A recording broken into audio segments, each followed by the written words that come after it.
So आधार योजना 2025-26 तर form भरण्याची जी डेट आहे ही एक्सटेंड झालेली नव्हती, परंतु डेट एक्सटेंड होऊ शकते।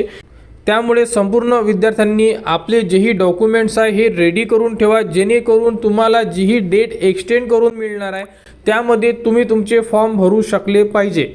तर यामध्ये बघू शकता 30 तारीख ही लास्ट डेट देण्यात आलेली होती। त्यानंतर विद्यार्थ्यांचे फॉर्म बाकी आहे। भरपूर सारे असे विद्यार्थी आहे की जे फॉर्म भरण्यासाठी अजूनही वेट करत आहे की डेट कधी वाढणार आहे। आणि यामध्ये हॉस्टेलचे जे फॉर्म होते, हॉस्टेलला फॉर्म भरल्यानंतर ते फॉर्म कन्वर्ट होणार होते स्वाधारला।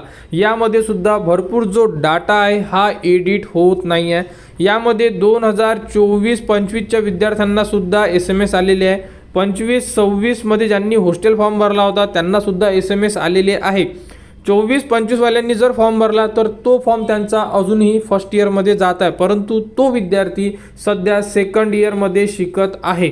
याबद्दल सुद्धा काहीही खुलासा झालेला नाही आहे आणि फॉर्मची डेट वाढवून दिलेली नाही आहे। परंतु यामध्ये ज्याही संघटना आहे ज्या आपल्या SC कास्टच्या विद्यार्थ्यांना न्याय मिळण्यासाठी काम करतात त्यांच्याकडून एक माहिती आलेली आहे की जी डेट आहे ही वाढण्याची दाट शक्यता आहे। त्यांनी रिक्वेस्ट केलेली आहे की विद्यार्थी फॉर्म भरायचे बाकी आहे तर यामध्ये अपडेट येऊ शकते, डेट वाढू शकते। फक्त विद्यार्थ्यांनी एकच करा, जर तुम्हाला 5 किंवा 7 दिवस वाढवून मिळाले तर त्या डेटमध्ये तुमचा फॉर्म भरला गेला पाहिजे। यासाठी तुम्ही तुमचे जे डॉक्युमेंट्स आहे हे तयार करून ठेवा, जेणेकरून तुम्हाला जी ही डेट वाढून मिळणार आहे 5 ते 7 दिवस XYZ कितीही वाढून देऊ शकता।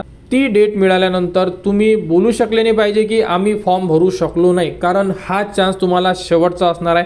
डेट वाढल्यानंतर एक परिपत्रक येणार आहे पुण्यावरून, त्यामध्ये संपूर्ण महाराष्ट्रामध्ये जेही समाज कल्याण ऑफिस आहे त्यांची डेट वाढवून देण्यात येणार आहे। वाढल्यानंतर संपूर्ण माहिती तुम्हाला आपल्या चॅनलवर देण्यात येणार। त्यासाठी आपल्या चॅनलच्या कनेक्टमध्ये राहा, चॅनलला सबस्क्राईब करा व हा व्हिडिओ इतरांपर्यंत शेअर करा।